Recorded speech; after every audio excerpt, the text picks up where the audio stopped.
Arithmetic operators. These are the operators that are used to perform arithmetic operations like addition, subtraction, multiplication, division, and others. In our today's session, we are going to learn C-sharp arithmetic operators. Hi, this is Sahana. Welcome to my channel, Just Pick and Learn. In C-sharp, arithmetic operators are categorized as unary and binary. Are you wondering what is the difference between unary and binary operators? Unary operator takes single operand, whereas binary operators take two operands. You will understand it better when we look at the practical examples. Increment, decrement, unary minus and unary plus are the unary operators. Addition, subtraction, multiplication, division, and remainder are the binary operators. An important thing to remember about these operators is they can only operate on numeric types such as integral numeric types and floating point numeric types. If you want to know more about these data types, then you can visit my channel and you will find the C# tutorial playlist and you will find the right videos. It's time to work on the practical examples. Open Visual Studio, whichever version you have. I have 2022 installed in my system, so I'll use that. Then create the console application. If you want to create the console application, then you have to choose console application template type. I even have a detailed video on console application. If you are interested, then please visit my channel and you will find the right information. Here is the console application. Let's start with unary increment operator. Nature of this operator is to increment the value by 1. Let's say I have a variable x and I'm initializing it to 0. Now I'll apply the unary increment operator and store it in another variable y.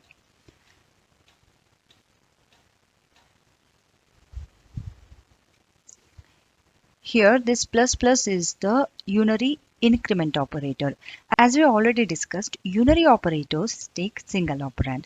Here you can see we have only one operand, that is x. That's why we call increment operator as unary operator. To understand it better, let's run it and see the output. Before that, let's print both the variables. Here you can see I'm using the right line method and I'm printing both the variables x and y. Now I'll save the changes and run and show you the output. Here we have the output. X value has been incremented by 1 and even the y's value is 1 because we have applied the unary operator on the variable x, then we are storing. If you look at the example, the operator is applied before the operand. This is called as prefix increment operator. This operator increments operand's value before the operation, so it's called as prefix increment operator. Now I'll show you an interesting thing. I'll apply this operator after the variable x. Now we call this as postfix increment operator because the operator is applied after the operand. Thus, it's postfix increment operator.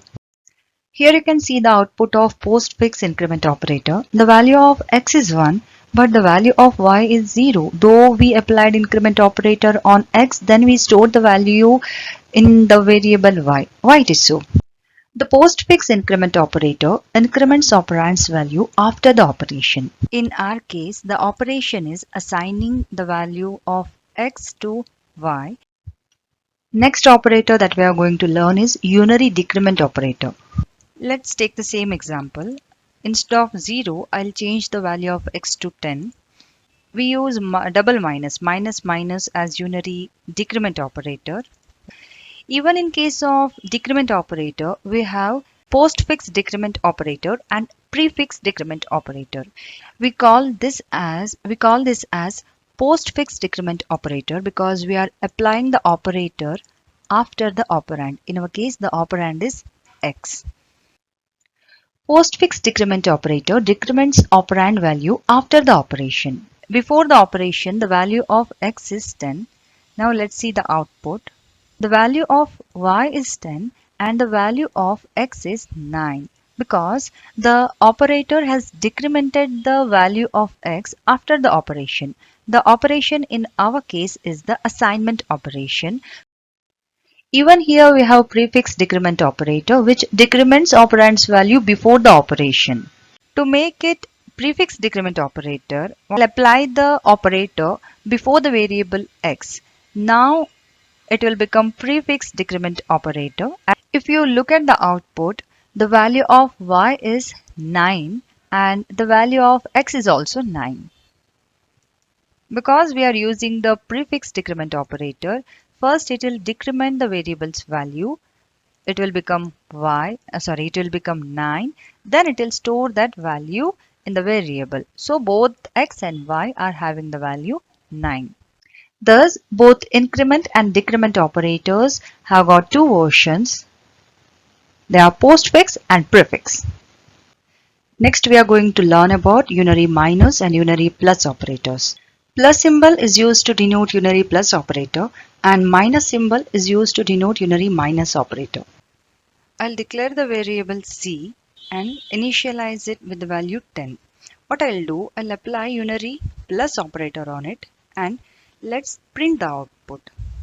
If you look at the screen, the output is 10. This is because unary plus operator returns the positive number. Now what I'll do, instead of plus 10, I'll make it as minus 10. Here minus is the unary minus operator. Now let's see how this unary minus operator works. Here is the output. The output is minus 10. This is because we applied unary minus operator on the number. Now you might have understood that unary minus operator returns the negative number. We are done with unary operators. Now we are going to learn binary operators. We already know which all the operators belong to this category. Now I'll tell you the usage. Addition operator returns the sum of its operands. Subtraction operator subtracts the right hand operand from its left hand operand. Multiplication operator computes the product of its operands. Then division operator.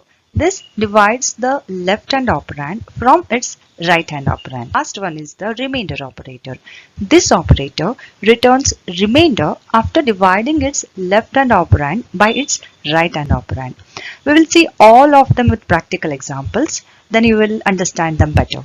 Now I'll declare three variables, operand 1, operand 2 and result, and I'm assigning the value 100 to operand 1 and 10 to operand 2. Now we will do all the arithmetic operations on these operands. Here is the code. First I'm trying to do the addition here, next subtraction, then multiplication and division, then the remainder operation. So all the operations are done. Now let's see the output. Here is the output. Result of addition is 110, that's fine. Then the subtraction 90, multiplication, division, and the remainder is 0 because 100 is easily divisible by 10. These are the result of binary arithmetic operators. If you want to know the real-time application of these operators, I have a video on my channel. It's a calculator application. All these operations are used there. You can check that video. Here is the summary of all the arithmetic operators in C#. We learned unary as well as the binary operators. Thanks for your time and do subscribe to my channel for more such videos. Thanks again.